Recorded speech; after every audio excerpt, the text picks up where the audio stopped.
So by now we've spent quite a bit of time talking about the minimum cost spanning tree problem. There's a number of motivations why we do that. The first, it's just a uniquely great problem for the study of greedy algorithms. You can propose a bunch of different greedy algorithms, and quite unusually, all of them seem to work. So you get correct greedy algorithms, but it's quite subtle what's driving their correctness. You also get a lot of practice arguing about graphs and arguing about exchange arguments and so on. The second reason it's been worthwhile spending time on these algorithms is it's given us some more practice with data structures and how to use them to speed up algorithms, namely heaps to speed up Prim's algorithm, the union find data structure to speed up Kruskal's algorithm. The third reason that we're talking about them is they have applications in their own rights. That's the subject of this video and the next, and we're going to focus on applications to clustering problems. So let me begin by just talking about the goal of clustering informally, and then I'll let you pin me down to a precise objective function on the next slide. So in a clustering problem, the input is n points that we think of as being embedded in space. And it's actually quite rare that in the underlying problem that we care about, is it actually intrinsically geometric? Is it actually intrinsically points in space? Usually we're representing something we care about. Maybe it's web pages, maybe it's images, maybe it's a database, as points in space. And given a bunch of objects, we want to cluster them into, in some sense, coherent groups. For those of you coming from a machine learning background, you'll often hear this problem referred to as unsupervised learning, meaning the data is unlabeled. We're looking for just patterns in data when the data is not annotated. This obviously is a fairly wishy-washy description of a problem, so let's be a little bit more precise. We're going to assume that part of the input is what we're going to call a similarity measure, meaning for any two objects, we're going to have a function giving us a number indicating how similar, or really rather how dissimilar they are to each other. In keeping with the geometric metaphor, we're going to refer to this function as a distance function.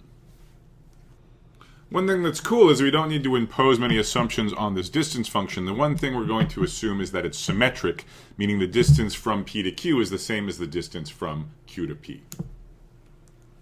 So what are some examples? Well, if you want to really go with the geometric metaphor, if you're representing these points as in a space Rm for some dimension m, you can just use the Euclidean distance, or if you prefer some other norm like, say, L1 or L infinity. In many application domains, there are widely accepted similarity or distance measures. One example would be for sequences, as we discussed in an introductory lecture, the penalty of the best alignment between two genome fragments. So now that we have this distance function, what would it mean to have coherent groups? Well, things which have small distance from each other, which are similar, they should generally be in the same group, and things that are very dissimilar, that have large distance between them, you would expect to mostly be in different groups. So how can we evaluate how good a clustering is, how well it's doing with the job of putting nearby points together and dissimilar points in different groups? Well, to be honest, there's many ways of approaching formalizing that problem. The approach we're going to take is an optimization-based approach. We're going to posit an objective function on clusterings and then seek out the clustering that optimizes that objective function.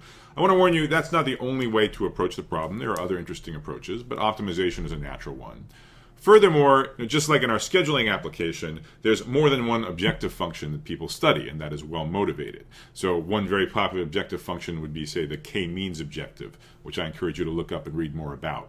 For this lecture, I'm just going to adopt one specific objective function. It's natural enough, but it's by no means the only one or even the primary one, but it'll serve the purpose of studying a natural greedy algorithm related to minimum spanning tree algorithms, which is optimal in a precise sense.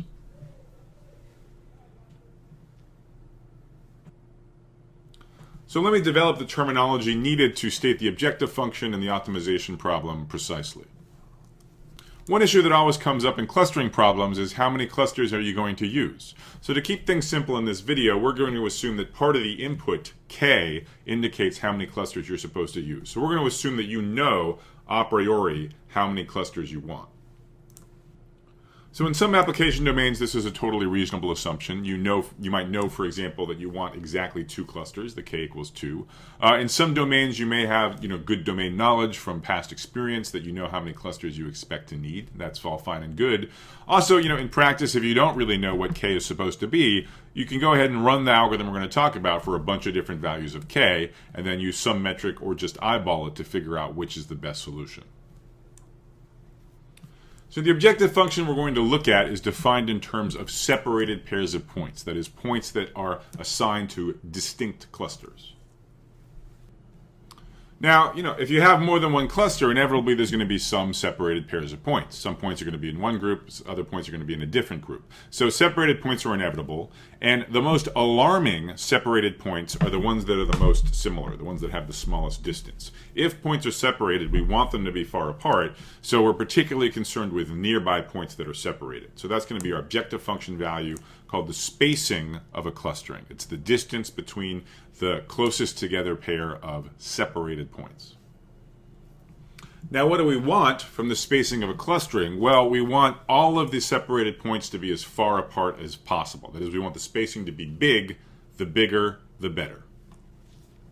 So that naturally motivates the formal problem statement. You're given as input the distance measure. You're told the distance between each pair of points. You're also told the desired number of clusters. Amongst all ways of clustering the points into k clusters, find the clustering which makes the spacing as big as possible.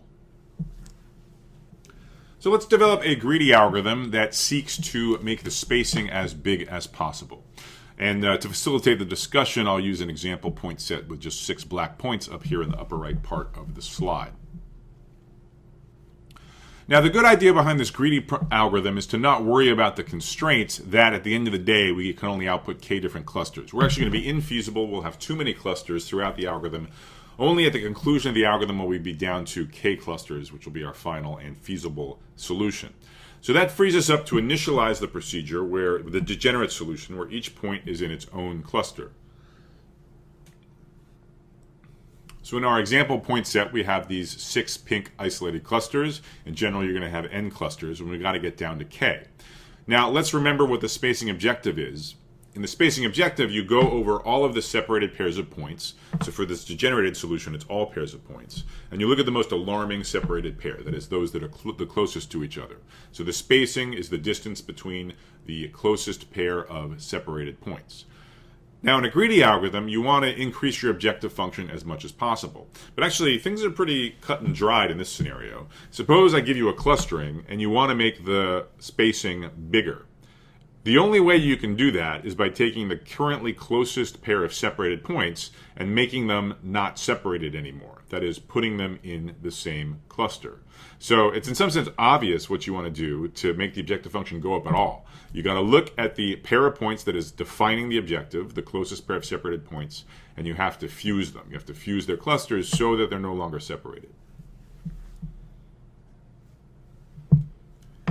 In this example, it looks to me like the closest pair of points, which of course are separated, is this pair in the upper right.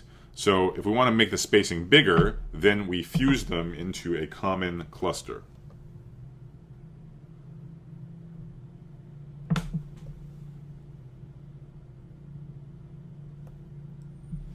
So we started with 6 clusters, now we're down to 5. So now we reevaluate the spacing again of this new clustering. We ask, what is the closest pair of separated points? So that would seem to me to be this pair in the bottom right. And again, the only way we can increase the spacing by merging clusterings is to merge these 2 isolated clusters into one. Now we do it again. We say which pair of points determines the current spacing, which the currently separated pair of points that are nearest to each other. That to me would look like this pair that's on the rightmost part of the picture. The only way to merge 2 clusters and make the spacing actually go up is to merge the clusters containing the pairs of points determining the current spacing. So in this case, 2 different clusters with 2 points each would collapse into a single cluster with 4 points. Let's assume that we wanted 3 clusters anyways, which is where we are. So at this point, the greedy algorithm is going to halt. So let me now spell out the pseudocode of the greedy algorithm more generally, but it's exactly what you'd expect given the discussion so far. All right, so I'd like you to stare at this pseudocode for 10 seconds or however long you need and try to relate this to an algorithm that we've seen in the course, in particular an algorithm that we've seen quite recently. I hope it reminds you strongly of an algorithm we've already covered.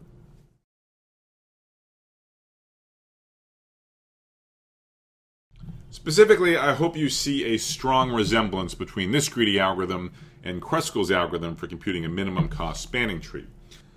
Indeed, we can think of this greedy clustering algorithm as being exactly the same as Kruskal's minimum cost spanning tree algorithm, except aborted early, stopped when there's k components remaining, that is, before the final k-1 edge additions.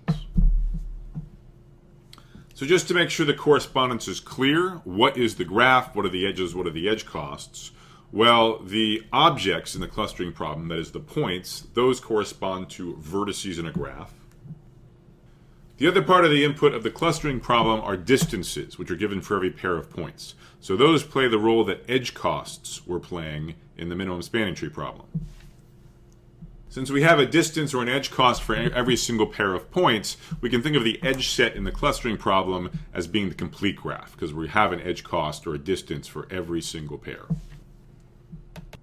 So this type of agglomerative clustering has a name, this idea of fusing components one at a time using MST-like criterion. It's called single-link clustering. So single-link clustering is a good idea. If you work at all with clustering problems or unsupervised learning problems, it definitely should be a tool in your toolbox. We're going to justify its existence in one particular way in the next video when we show that it does indeed maximize the spacing over all possible K clusterings. But even if you don't care about the spacing objective function per se, you want to be familiar with single-link clustering. It has many other nice properties as well.